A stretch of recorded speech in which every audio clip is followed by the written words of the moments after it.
도널드 트럼프 전 대통령의 선거 유세 도중 총격이 발생했습니다. 트럼프 전 대통령은 귀에서 피를 흘리며 경호원들에 둘러싸여 황급히 자리를 피했는데요. 워싱턴 연결해서 자세한 상황 알아보겠습니다. 정우윤 특파원 사건 개요부터 전해주시죠. 네, 사건은 현지 시간 토요일 오후 6시 10분쯤 트럼프 전 대통령의 펜실베이니아 선거 유세 현장에서 발생했습니다. 트럼프 전 대통령이 발언을 하던 중 여러 발의 총성이 울렸는데요. 트럼프 전 대통령은 오른손으로 귀 쪽을 만진 직후 급히 몸을 숙였습니다. 곧바로 경호원들이 트럼프 전 대통령을 보호하기 위해 연단으로 뛰어 올라갔는데요. 경호원들에 둘러싸인 트럼프 전 대통령은 오른쪽 귀 위쪽과 뺨에서 피를 흘리면서 지지자들에게 주먹을 들여 보였고 이후 차를 타고 유세장을 빠져나갔습니다. 트럼프 캠프는 성명을 통해 트럼프 전 대통령은 괜찮고 지역 의료시설에서 검사를 받았다고 말했습니다. 네, 트럼프 전 대통령의 입장도 나왔죠. 네, 트럼프 전 대통령은 자신의 소셜미디어를 통해 총알이 오른쪽 귀 윗부분을 관통했다고 밝혔습니다. 또 어떻게 이런 일이 일어날 수 있는지 놀랍다고 말하며 사망한 총격범에 대해선 현재 알려진 바가 없다고 덧붙였습니다. 그러면서 선거 유세장에 있다 총격을 입고 사망한 사람과 가족들의 애도를 표한다고 밝히며 신속히 대응해준 경찰 당국에도 감사하다고 말했습니다. 네, 다행히 생명에는 지장이 없는 것으로 보이는데 대체 누가 이런 일을 벌인 겁니까?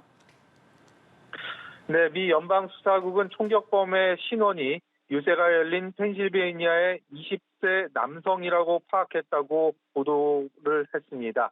다만 범행 동기나 공범 유무 등은 여전히 확인되지 않고 있습니다. 현지 검찰은 현장에서 2명이 사망했는데 이 가운데 1명은 용의자고 다른 1명은 유세 현장에 있던 참석자라고 밝혔습니다.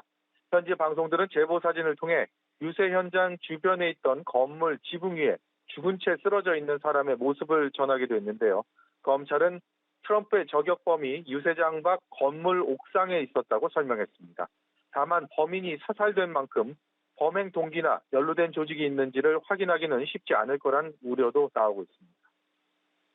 네, 트럼프 전 대통령의 경쟁자인 조 바이든 대통령의 입장도 나왔습니까? 네, 바이든 대통령은 긴급 성명을 통해 총격 테러를 규탄하고 대선 경쟁자인 트럼프 전 대통령의 안위를 기원했습니다.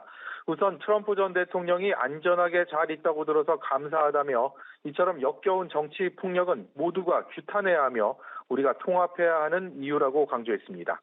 백악관 당국자는 바이든 대통령이 총격 사건 이후 트럼프 전 대통령과 전화 통화를 가졌다고 밝혔습니다. 네, 미국 대선에도 상당한 여파가 있을 것 같은데 현지 분위기는 좀 어떻습니까? 네, 우선 다음 주부터 미국 위스콘신주 밀워키에서 열리는 공화당 전당대회에 관심이 쏠립니다. 이 자리에서 대선 후보를 공식 선출하는 이른바 대관식이 열리기 때문에 흔히 대선의 꽃이라고도 불리는데요. 캠프에선 피격당한 트럼프 전 대통령이 전당대회에 예정대로 참석한다고 밝혔습니다. 이번 사건의 여파가 트럼프 전 대통령과 경쟁자인 바이든 대통령에게 어떤 식으로 미치게 될지는 아직 예단할 수는 없습니다. 하지만 자칫 목숨을 잃을 수도 있었던 위험한 순간에도 트럼프 전 대통령이 주먹을 들어올리며 자신감을 보여준 건 유권자들의 뇌리에 대선 기간 남아있을 거란 관측이 조심스럽게 나옵니다. 지금까지 워싱턴에서 연합뉴스 TV 정호윤입니다.